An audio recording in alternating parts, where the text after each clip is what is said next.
तो यार अगर बात करें तो ये जो चैप्टर है ये अनीश जंग की किताब जिसका शीर्षक है Lost Spring Stories of Stolen Childhood से लिया गया है। यहाँ वह पिसती हुई गरीबी और उन परंपराओं का विश्लेषण करती है जो बच्चों को शोषण की ओर धकेलती है। तो शुरू करते हैं। कई बार मुझे कचड़े में रुपया मिल जाता है। तुम ये क्यों करते हो? मैंने साहिब से पूछा, जिसको मैं हर सुबह मिलता हूँ। जब वह मेरे पड़ोस में कचड़े के ढेर में से सोना चुरा रहा था।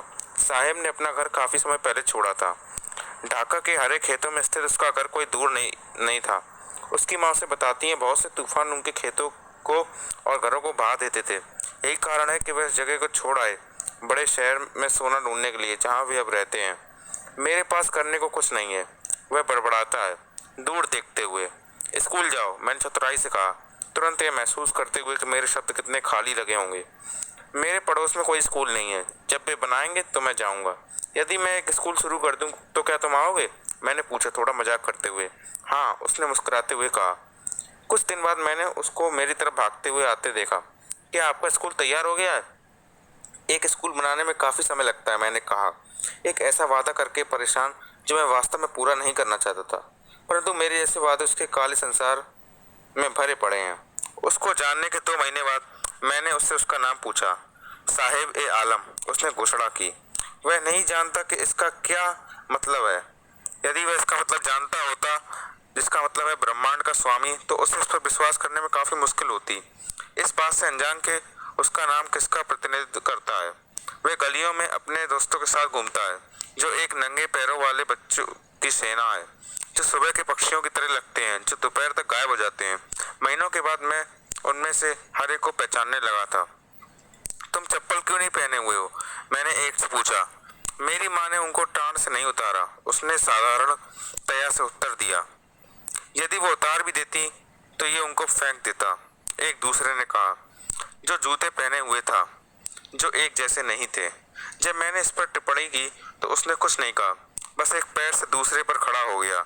मुझे जूते चाहिए, एक तीसरे लड़के ने कहा, जिसने कभी जूते नहीं पहने थे अपने जीवन में।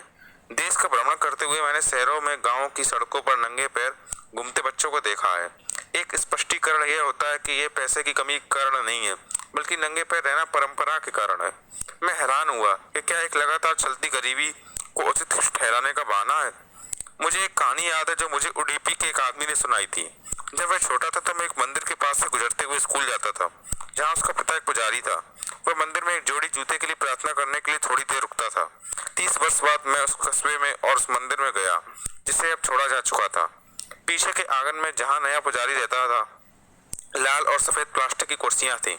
एक छोटा लड़का फीके रंग की ड्रेस पहने हुए, जूते व जुराबे पहने हुए हांफता हुआ आया और अपना बैग फोल्डिंग चारपाई पर फेंक दिया।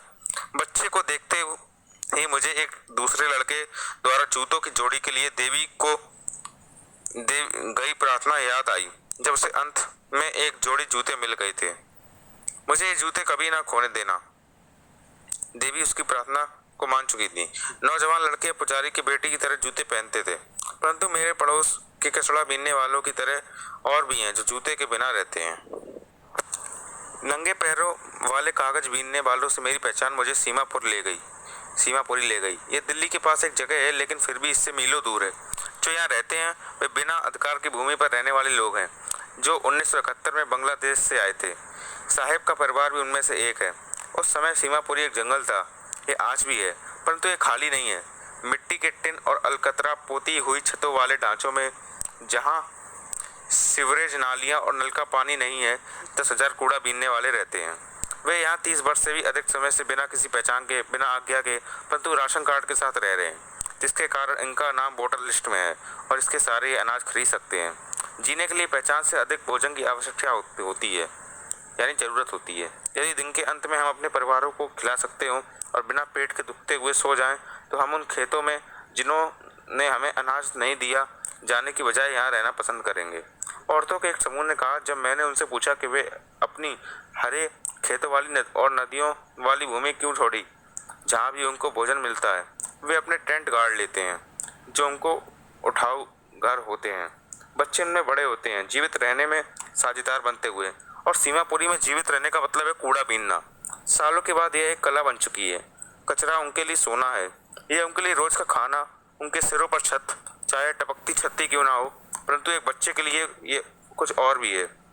मुझे कई बार 1 रुपया मिल जाता है, एक 10 का नोट भी मिल जाता है, साहिब कहता है चमकती हुई आंखों के साथ। जब आपको कचड़े में एक चांदी का सिक्का मिल जाता है तो आप उसमें और खोजे बिना नहीं रुकते, और अधिक पाने की आशा से यह प्रतीत होता है कि बच्चों के लिए कचड़े का मतलब उसके माँ बाप से अलग होता है। बच्चों के लिए इसमें अजूबा छुपा होता है, बड़ों के लिए जीवित रहने का साधन होता है। एक सर्द सुबह को मैंने पड़ोस के एक क्लब के गेट के पास साहब को खड़े हुए देखा, तो जवान लोगों को सफ़ेद कपड़े पहने हुए टेनिस खेलते हुए देखते हुए। मैं इस खेल को पसंद करता हूँ, वह गुनगुनाता है। पहाड़ के पास खड़े हुए खेल को देखने में ही संतुष्ट मैं अंदर चला जाता हूँ। जब कोई यहाँ नहीं होता वह स्वीकार करता है। गेट कीपर मुझे झूला प्रयोग करने देता है। साहिब भी टेनिस के जूते पहनता है, जो उसकी फीकी पड़ चुकी कमीज और निक्कर के साथ अजीब लगते हैं। किसी ने वे मुझे दिए थे, वह सफाई देने के लहजे में कहता है। यह तथ्य कि वे किसी धनवान बच्चे के छोड़े हुए जूते थे जिसने उन्हें पहनने से मना कर दिया था क्योंकि उनमें से एक सुराग हो गया था, भी उसे परेशान नहीं करता। उस बच्चे के लिए जो नंगे पैर घूमता हो, सुराग वाले जूते भी उसका सपना साकार होने जैसा है। सुराग वाले यानी शायद फटे हुए जूते। परंतु वह खेल जिसको वह इतने ध्यान से देख रहा था वह उसकी पहुंच से बाहर था। इस सुबह साहब दूध के बूथ के रास्ते जा रहा था। उसके हाथ में एक स्टील का डिब्बा था। मैं अब रोड पर स्थित चाय की दुकान में काम करता हूँ। वह कुछ दूर संकेत करते हुए कहता है, मुझे भोजन के साथ 800 रुपये मिलते हैं। क्या वह इस काम को पसंद करता है? मैं पूछता हूँ। उसका चेहरा मैं देखता हूँ, वो लापरवाही की अभिव्यक्ति खो चुका है। स्टील का डिब्बा उस प्लास्टिक की थैली से भारी दिखता है जो वह पहले अपने कंधे पर लटकाए रखता था। वह बैग खुद का था। स्टील का डिब्बा चाय की दुकान वाले का है। साहिब अब खुद का मालिक नहीं रहा। मैं एक कार चलाना चाहता हूँ। मुकेश खुद का मालिक बनने की जिद करता है। मैं एक मोटर मैकेनिक बनूंगा, वह घोषणा करता है। क्या तुम कारों के बारे में कुछ जानते हो? मैं पूछता हूँ। मैं कार चलाना सीखूंगा, वह उत्तर देता है। सीधा मेरी आंखों में देखता है। उसके सपने मृग तृष्णा की तरह गलियों की धूल में ओझल हो गए हैं, जो उसके शहर फिरोजाबाद को पूरी तरह भर देती है। फिरोजाबाद जो चूड़ियों के लिए प्रसिद्ध है। फिरोजाबाद में हर एक परिवार चूड़ियाँ बनाने के धंधे में लगा हुआ है। यह भारत के गिलास उद्योग का केंद्र है, जहाँ पर परिवारों ने भट्टियों के चारों ओर काम करते हुए गिलास को बेल्ड करते हुए यहाँ की सभी औरतों की चूड़ियाँ बनाने में पीढ़ियाँ गुजार दी हैं। मुकेश का परिवार भी उन्हीं में से एक है। उनमें से कोई नहीं जानता कि उन जैसे बच्चों के लिए ऊंचे तापमान वाली भट्टियों में काम करना व गंदे बिना हवा व पानी वाले कमरों में काम करना गैर कानूनी है, कि यदि ये कानून लागू कर दिया जाए तो उसे व उस जैसे 20,000 बच्चों को गर्म भट्टियों से बाहर निकाला जा सकता है, जहाँ वे दिन के समय कठिन मेहनत करते हैं, प्राय अपनी आंखों की रोशनी खोते हुए। मुकेश की आंखें चमकने लगती हैं जब वह अपनी इच्छा से मुझे उसके घर ले जाता है, जिसे वह गर्व से कहता है कि दोबारा बनाया जा रहा है। हम बदबू मारती हुई कचड़े में भरी गलियों में से घरों के पास से गुजरे तो टूटती हुई दीवारों के खंडर मात्र रह गए हैं। हिलते हुए दरवाजों के साथ न खिड़कियां हैं जिनमें परिवारों और पशुओं की भीड़ साथ साथ अति प्राचीन अवस्था में रहते हैं। वह ऐसे ही एक घर के दरवाजे पर रुकता है और एक हिलते हुए लोहे के दरवाजे पर अपने पैर से दस्तक देता है और इसको धकेल कर खोल देता है। हम एक अधूरी बनी झोपड़ी में दाखिल होते हैं। इसके एक हिस्से में जो सूखी घास से ढका है, लकड़ी से जलने वाला चूल्हा है जिस पर पालक उबलते हुए एक बड़ा सा बर्तन रखा हुआ है। धरती पर बड़े एल्युमिनियम के बर्तनों में और कटी हुई सब्जियां रखी हुई हैं। एक पतली औरत सारे परिवार का भोजन बना रही है।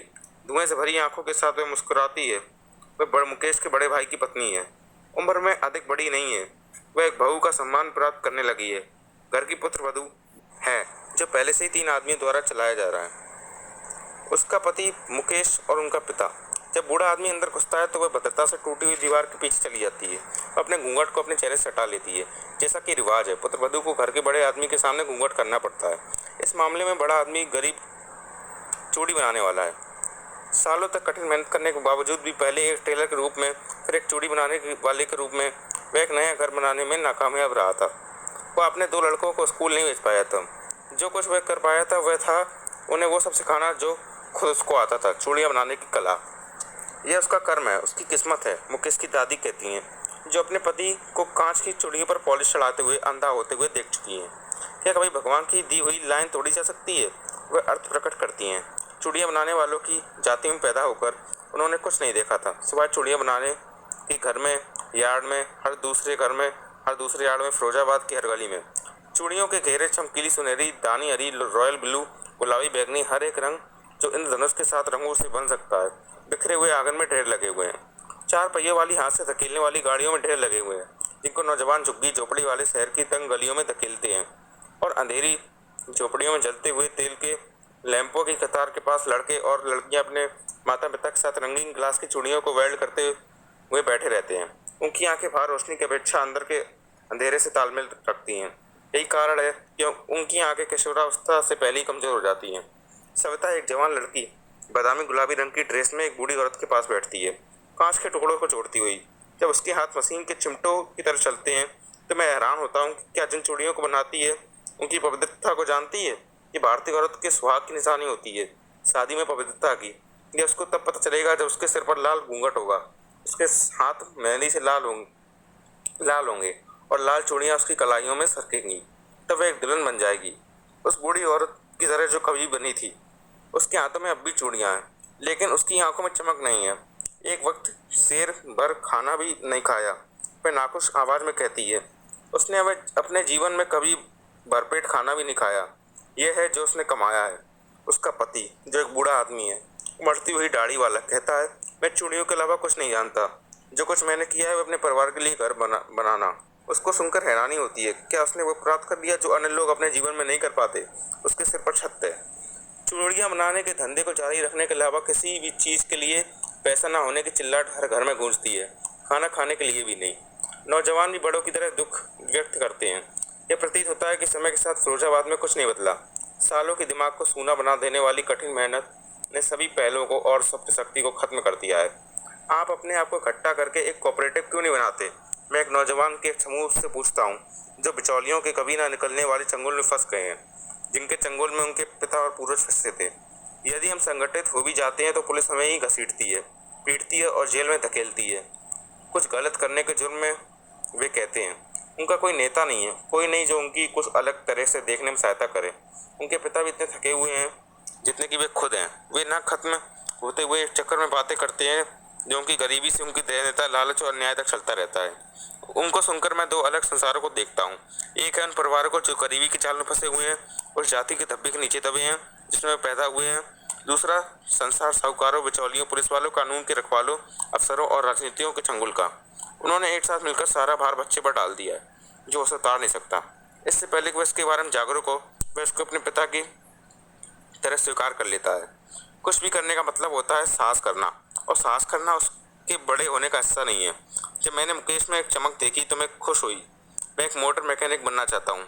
वह दोहराता है, वह एक गैराज जाएगा और सीखेगा, परंतु गैराज उसके घर से काफ़ी दूर है। मैं चलकर जाऊँगा। वह जिद करता है, क्या तुम हवाई जहाज उड़ाने का सपना भी लेते हो? वह अचानक चुप हो जाता है। नहीं, वह कहता है, धरती की तरफ ताकता हुआ। उसकी छोटी सी आवाज़ में एक निराशा है जो अभी पश्चाताप में नहीं बदली है। वह कारों के सपनों से ही संतुष्ट है जो अपने शहर में दौड़ती हुई देखता है। फिरोजाबाद के ऊपर से कुछ हवाई जहाज उड़ते हैं।